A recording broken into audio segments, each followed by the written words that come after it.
যে শিৱসাগৰত যি বানপানী হ'ল, কয়লা মাফিয়া, শিল মাফিয়া আৰু বালি মাফিয়াৰ কাৰণে গোটেই শিৱসাগৰ, চৰাইদেউ আৰু যোৰহাট জিলাখন তছনছ হৈ গ'ল।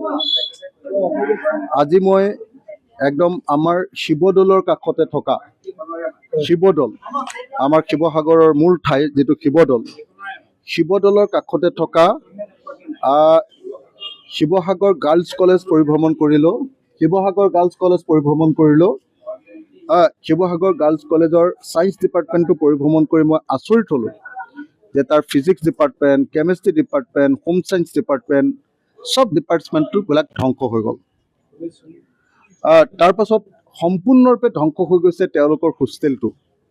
হোষ্টেলৰ ৱাৰ্ডেনৰ ঘৰত সোমালোঁ, হোষ্টেলৰ ষ্টুডেণ্টবিলাকৰ ঘৰত সোমালোঁ, হোষ্টেল ৰুমবিলাকত সোমালোঁ, সেইবিলাকতো দেখা পোৱা গ'ল যে সাংঘাতিক বেয়া অৱস্থা। তাৰ আগতে আকৌ মই সোমালোঁ অসমৰ ঐতিহাসিক এখন ছোৱালী স্কুল, ঐতিহাসিক এখন বালিকা বিদ্যালয়, ফুলেশ্বৰী উচ্চতৰ মাধ্যমিক বালিকা বিদ্যালয়, 115 বছৰ পুৰণি। এখন ঐতিহাসিক মানে দ্বিতীয় ছোৱালী স্কুল, য'ৰ ৰিজাল্ট 100% ৰিজাল্ট দিয়ে এখন স্কুলে, ফুলেশ্বৰী স্কুল। সেই স্কুলখনটো কমপ্লিটলি শেষ। এটাও ক্লাছৰুম নাই, লাইব্ৰেৰী ৰুম নাই, ডিজিটেল ৰুম নাই। যি ৰুমত, যি ক্লাছৰুম বা আমাৰ হেডমিষ্ট্ৰেছৰ ৰুম, প্ৰিন্সিপালৰ ৰুম, আমাৰ টিচাৰসকলৰ ৰুম, আমাৰ ডিজিটেল ৰুম, আমাৰ লাইব্ৰেৰী ৰুম, সমস্তবিলাকে ধ্বংস হৈ গ'ল।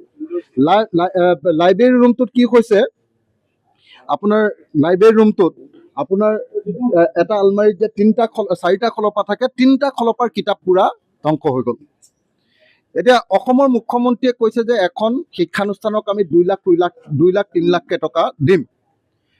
মই সেইকাৰণে অনুৰোধ কৰিছোঁ যে কাইলৈ অসমৰ মুখ্যমন্ত্ৰী শিৱসাগৰলৈ আহিব আৰু মই শিৱসাগৰত মুখ্যমন্ত্ৰী ডাঙৰীয়াক হাতত ধৰি তেখেতক লগত লৈ কাইলৈ মই ফুলেশ্বৰী হায়াৰ ছেকেণ্ডেৰী স্কুলখন এবাৰ দেখুৱাব খোজোঁ।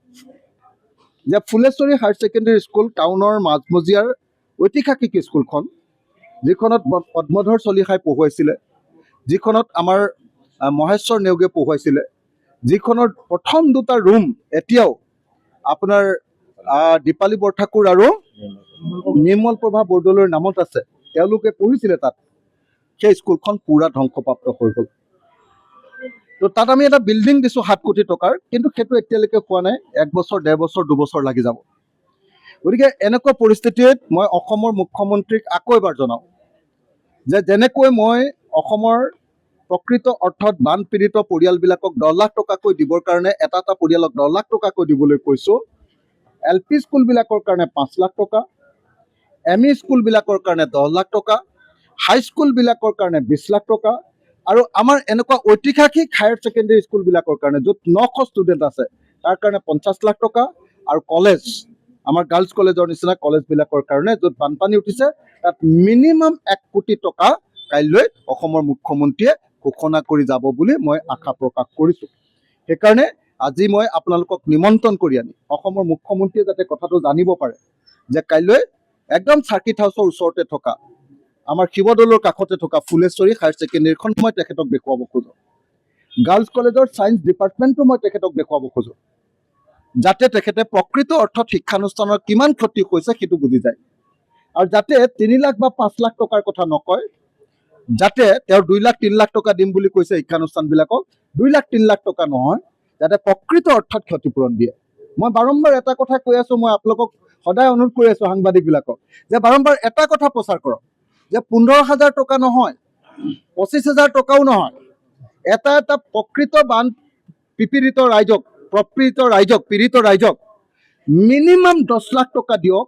আৰু 10 লাখ টকাটো যদি ৰাজ্য চৰকাৰে একেবাৰতে দিব নোৱাৰে, ওৱান টাইম ফাইনেন্সিয়েল হেল্প হিচাপে দিব নোৱাৰে, তাক 3টা কিস্তি কৰি দিয়ক। প্ৰথমতে 2 লাখ টকা, তাৰপিছত 3 লাখ টকা, তাৰপিছত 5 লাখ টকা। এইটো ক্ষতিপূৰণ দিলেহে, বাকী ক্ষতিপূৰণবিলাক গৰুৰ পৰা কিবা এটা পইচা পাম, গছৰ পৰা কিবা এটা পইচা পাম, ইউটেনচিলৰ কাৰণে কিবা এটা পইচা পাম, সেইটো বেলেগ, সেইটো একদম কম। গতিকে এককালীন সাহায্যটো যদি 10 লাখ টকা নিদিয়ে অসমৰ খিলঞ্জীয়া পৰিয়ালবিলাক নাবাচে।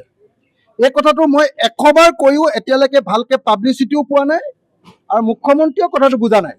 আজি মুখ্যমন্ত্ৰীয়ে মোক 8:30 বজাত হেৰিয়ালে মাতিছিলে, এতিয়া 15,000 টকাৰ যিটো পইচা দিয়াৰ সেইটো হেৰিটোলে মাতিছিলে মোক, ডিজিটেল আলোচনাটোলে। মই নগ'লো, কাৰণ 15,000 টকা লৈ কোনো মানুহ এতিয়া কেতিয়াও নিজৰ ঘৰটোকে চাফা কৰিব নোৱাৰে, কোনো পধ্যে নহ'ব 15,000 টকা। গতিকে মই বাৰম্বাৰ কৈ আছো যে এটা পৰিয়ালক 10 লাখ টকাকে দিয়ক।